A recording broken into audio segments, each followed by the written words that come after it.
Hey guys, how's it going? Welcome back. This is part 2 of the interview. Hope you enjoy. Yeah, exactly. Do you think job scarcity or opportunities played a role in your decision to leave? I genuinely believe that like it's easy to just be like, oh, I can't get a job, I'll just go back. I genuinely believe that being Australian, you're always going to, if you're like full-blood Australian, you're going to go back to Australia, but you're going to go back, you're going to stay back there for good, you're going to come back again. And, I've grown well into the country. It's been hard, it's not been easy, because it's so different. But it's in these later years, like year 4, year 5, I've been here long enough that I feel really comfortable here that I've sort of earned my spot here. And I've got Finnish kids, so can't push me away too easy. Yeah, exactly. And just to touch on the job scarcity, do you believe that played a role? Yeah, so I think post-COVID job situation was really hard for anybody. I think once again, like Finland being a smaller country, and then these companies might have smaller amount of employees in comparison to maybe Australia or like America. They've got like thousands of employees working for a big company. Right now, I feel like there's like 160 people applying, or a couple months back, there was like 160 people applying for one job. Yes. And it's like, good luck competing. And that's not probably just Finland. That's probably many countries as well. But the rate of jobs that you see pop up hasn't been matching how many people you're versing in the competition. And that's where it creates a scarcity, I feel. Yeah, for sure. Okay. Do you feel that speaking Finnish or not speaking it impacted your professional opportunities here? I think when you put in all those like resumes and then people are just quickly checking, and it's not just a Finnish thing, it's like if you're Australian, US or wherever, whoever's running that role where they're checking the cover letters and resumes, they're just gonna look like, can he speak Finnish or not? And it's not even like a personal view or anything like that. They literally don't have the time. I truly believe in getting in touch with the decision maker and making an impact with them and building a relationship with like the person that could actually give you a job, so that you're not just discredited before you even get a fighting chance. But that's my personal view on it. I've called places and I've asked, like, is it going to impact that I don't speak like fluent Finnish? And then they basically said like sort of. Yeah. So I mean, like, you got to sort of hear that so that you know, okay, if you're going to live in Finland, you should really try to speak the language. Puhua kieli. Okay, cool. So how was your wife's career or work experience been in Finland, do you believe? Yeah. So she's in HR and she's done really well, and where she's been working, she's been really looking after a lot of some of the bigger responsibilities, and she does her job really well. And like, that's the thing that we would love to get back to, is like getting me into a career as well, that there's security in the role, there's security in the financial situation, and then there's less financial worries and things like that. Money's not everything, but it definitely just pays the bills and allows you to not stress about those things that you want to get sorted. Yeah, absolutely. And just on that, do you believe that, I don't know, like she has like an advantage over you because she fluently can speak Finnish? You know, you speak broken Finnish enough to get you by. Do you feel like from that aspect there's any difference when it comes to seeking for jobs? If you go into that mindset, there's nothing that's going to be fruitful from that. Personally, I just always like triple down on what I believe I know I'm really going to benefit the company. An old mentor told me that you should focus on what's going to like financially like gain in the company. Like, that's what you should be focusing your attention on. So generally when I'm in an interview or anything like that, I'm just focusing on how I could actually help the business and move it forward with the financial situation. And sometimes that might mean like they don't focus so heavily on the language barrier. Yeah.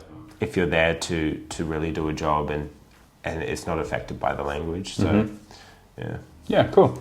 So did the proximity to the Russia-Ukraine situation add any concerns to you and your family about staying here in Finland? I mean, you know, you can't control like external situations, but I definitely don't want to partake in like any war situations. I personally don't like war. Like, I know you've got an army background and stuff like that.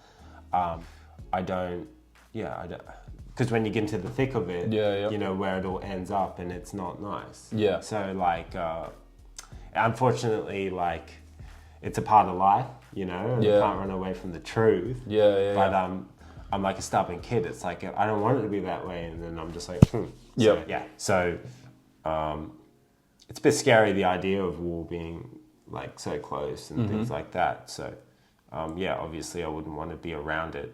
But if it was to come to Australia as well, then that would change every opinion I have as well. So But do you believe that with the conflict ongoing, like has that? Nothing's been resolved. It's been going on for quite a long time. Did it in any way influence your idea? I mean, I want to get away from it. Yeah. Okay, for sure. Yeah. Like, why the hell would you want to be around it? Like, I mean, you've been in the army though, so you're prepared for it. I'm not. I don't have any. I did Gokan-ryu. I did karate. Like, okay. That's all I got. Just on that, I mean, obviously, you know that situation did cross my mind about coming back, but it's a whole bag in itself. So okay. What ultimately made you and your wife decide it was time to move back to Australia? Well, the decision's still like ongoing. I'm still trying to land a job contract before we can even make that decision. So that decision's made for us once we know that we're, you know, financially secure and we know how hard that is to get that contract signed and locked in. So so it's still ongoing, this effort to get back home, and there's been a bunch of steps I've had to write out as to what we would need to do to get back home as well. So it's not an overnight thing. It takes time, unfortunately. It takes a lot of effort, stress. But we're adults now, and we've got kitty cats, and we got to look after the kids and all that. Yeah, absolutely. So just if you woke up tomorrow and you were off, you know, your dream job here in Finland, do you think you would want to stay? Like, is the employment no? No, I mean, like, if you're showering me with cash, it's not the, like, because lots of cash these days isn't even that much cash. Yes. So, like, okay, even if I was pulling in $5,000 a month and I was saving it all, is that still going to buy us the dream home in Australia? Like, it will eventually. Ultimately, the dream would be to have a house here, have a house in Australia. Okay. Do you reckon? Yeah. You like that too? Like it would be nice, but But like right now in our life, like I think for the family's sake, it'd be nice for the kids to grow up in Australia as well, to have their opportunity to, like, Liana hasn't even seen much of Australia, so she's just going to be full finish if we don't go. Yeah. Don't you think, like, that you wanted Felicity to see Aussie and and now we can. I think you're at the stage where, like, you know, me and Issa and Felicity, we lived here and then we went back to Australia, and now we've come back, so we can say, yes, it did cost a lot of money for us to, you know, do that. However, we can say at the end of the day, we did it. Do you regret it? No. It does get hard though. It's a very hard choice. I mean, of course, at the end of the day, you can turn around and say, you know, geez, we should never have done it. But also, we would always be saying, what if? So at least now we know. Yeah, it's part of your journey, man. Like when you were going back, I was like, oh, that's big news. You know, that was hard for me to take. It's not even my life. They always say it's especially Finnish women. They always want to sort of come back to Finland. So okay. So reflection and closing thoughts. Looking back on what you are most proud of about your time in Finland, both personally and professionally. Like personally, like about myself, is I'm proud of like the attitude that I've kept. I felt like I got to a point in Australia that like I put myself out in a lot of situations and I'd grown a lot, but I feel like I've been able to grow a lot further, being on the other side of the world and still going through challenges and still overcoming them.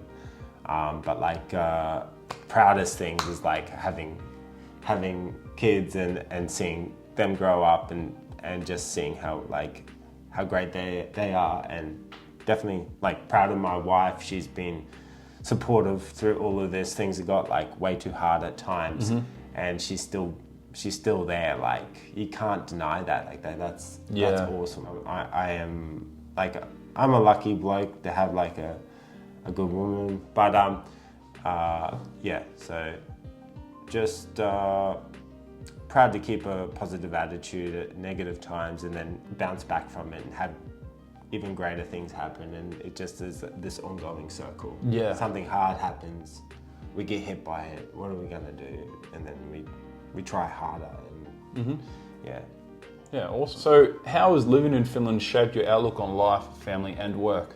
Like what are some things you're gonna take from that you've picked up while you've been here that you're gonna take into Australia, and how's it changed your outlook on everything? I don't know, I think maybe Finland has made us a bit more like stronger as like knowing that I feel like we got two homes within Australia. I guess Finnish people, they don't say too many negative things. Would you agree on that? Yeah. I feel like Aussies, we can talk a bit too much talk sometimes, and it creates more problems than it probably necessarily needs to. Yes. At times. Yep. I feel like Finnish people are sweet sitting in that awkward silence and just being like, doesn't matter. Yeah. Did you agree? Yeah. And I feel like there's so much power in sitting in that silence for a bit, instead of just like, I need to like get out my opinion, because I'm like that. But I think it's also important to sort of not be negative. I feel like in Australia I was maybe a bit more negative. I've been outspoken and I'm always opinionated, but I just think being a bit more, I feel like Finnish people are more reflective and they're more sort of like, so I don't know. What do you think? Like, I definitely agree. And coming from the point of like coming over to Europe was the first time going this far north, outside of Australia. Yeah, I completely agree. It was a lot easier for me to be like, Australia's like this. I'm rooted in these traditions, these values, and everything that doesn't fit that is wrong. So it's very easy for me to complain. So, over in Finland, like you're faced with the dark months, the drinking, the depression, but, like a lot of Finns don't sort of dwell in that, and that touches on the sisu. So, they've got that mentality of, we're strong, we can do it. They put up with things that, I know people wouldn't deal with. So that in itself, hats off. I definitely believe that there is a very big difference, which opened my eyes from the first time that I came here and witnessed that. So I agree. I think there's like a bit more of a humble nature that we can sort of take back, and Cool. So what are you and your wife most excited about as you prepare to return? Going back to Australia, what would you be most excited about? Yeah, just seeing family, of course. Family, being away from family for so long. My son loves his poppy, like wants to see his granddad and his nana, and seeing my brothers and my niece and nephew, cousins. So like family is a big one, and then sausage rolls. Yeah. Yeah, like I'm always like, I feel like a sausage roll, but you can't have one over here in Finland because there's no sausage rolls. Yeah. So everyone's like, you should just make your own bakery. That's like, I mean, you could just get some mince and some puff pastry and make them. Actually, I have made them once, but yeah, I need to do it again. Yeah, but nothing beats the thing that you grew up having. So yeah, I'm a big thing, especially in Finland. It's the meat pies. Like I've tried the Finnish meat pies, but I like the Australian ones, more meat. Thank you. Yeah.